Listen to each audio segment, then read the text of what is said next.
Assalamualaikum warahmatullahi wabarakatuh. Saya Snehumia Rusni Rahma, NIM 043 dari kelompok 2 Program Studi Sarjana Terapan Gizi Poltekkes Kemenkes Semarang. Dalam video kali ini saya akan memberikan sedikit penyuluhan tentang isi piringku untuk memenuhi gizi ibu menyusui. Dalam gizi seimbang itu ada 4 pilar gizi seimbang. Yang pertama, mengonsumsi aneka ragam pangan. Yang kedua, membiasakan perilaku hidup bersih. Yang ketiga, melakukan aktivitas fisik. Dan yang terakhir, memantau berat badan ideal. Selanjutnya, ada isi piringku untuk ibu menyusui. Isi piringku untuk ibu menyusui dapat diartikan sebagai susunan pangan sehari-hari yang mengandung zat-zat gizi untuk memenuhi kebutuhan gizi ibu dan bayinya, dengan memperhatikan prinsip keanekaragaman pangan atau yang biasa disebut isi piringku. Selain itu, aktivitas fisik, kebersihan, dan berat badan ideal juga harus diperhatikan. Kemudian ada makanan pokok atau biasa disebut sebagai sumber karbohidrat.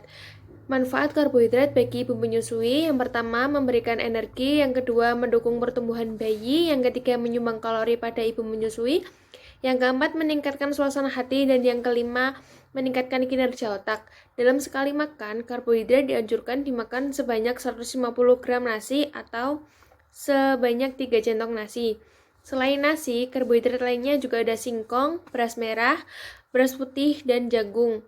Selanjutnya ada lauk pauk. Lauk pauk terdiri dari bahan pangan sumber protein hewani dan nabati yang dibutuhkan oleh tubuh, menempati sepertiga dari setengah isi piringku. Kemudian, protein hewani terdiri dari ikan, ayam, daging sapi, susu dan olahan yang lainnya, telur, dan kemudian ada protein nabati. Protein nabati terdiri dari kacang-kacangan, tempe, dan tahu. Lauk nabati biasanya dikonsumsi sebanyak 100 gram tahu atau 2 potong sedang tempe. Lauk hewani atau biasa disebut protein hewani itu bisa dimakan sebanyak 2 potong ayam sedang tanpa kulit, 1 butir telur ayam, dan 2 potong daging sapi. Kemudian ada manfaat protein bagi ibu menyusui. Yang pertama, memaksimalkan suplai ASI. Yang kedua, membantu pemulihan setelah melahirkan. Yang ketiga, menguatkan sistem imun ibu dan bayi. Kemudian ada sayur-sayuran atau biasa disebut sebagai sumber vitamin dan mineral. Sayuran merupakan sumber vitamin dan mineral terutama karotin, vitamin A, vitamin C, zat besi, dan fosfor. Sebagai vitamin, mineral yang terkandung dalam sayuran berperan sebagai antioksidan. Beberapa sayuran dapat dikonsumsi mentah tanpa dimasak terlebih dahulu, sementara yang lainnya dapat dimasak dengan cara dikukus, direbus, dan ditumis. Dalam sekali makan, sayuran dapat dimakan sebanyak 150 gram nasi. Manfaat sayur bagi ibu sui: yang pertama, ada sumber serat; yang kedua, menunjang kesehatan ibu dan bayi; yang ketiga, meningkatkan aliran ASI; yang keempat, meningkatkan stimulasi hormon pembuat susu; dan yang kelima, melancarkan pencernaan. Kemudian ada buah-buahan atau sumber vitamin dan mineral. Buah-buahan merupakan sumber berbagai vitamin, yaitu vitamin A, vitamin B, vitamin B1, vitamin B6, dan vitamin C, mineral, dan serat pangan. Sebagai vitamin, mineral yang terkandung dalam buah-buahan berperan sebagai antioksidan. Isi piringku dalam sekali makan menganjurkan sebanyak 150 gram buah atau 2 potong sedang, menepati 1/3 dari setengah piring. Manfaat buah-buahan bagi ibu menyusui adalah sebagai sumber serat, melancarkan pencernaan, meningkatkan imun sebagai antioksidan, dan mencegah penyakit tertentu. Dan ini contoh penerapan isi piring kuku, yang terdiri dari setengah piring buah dan sayuran, 1/4 nasi atau sumber karbohidrat, dan 1/4 lauk nabati dan hewani.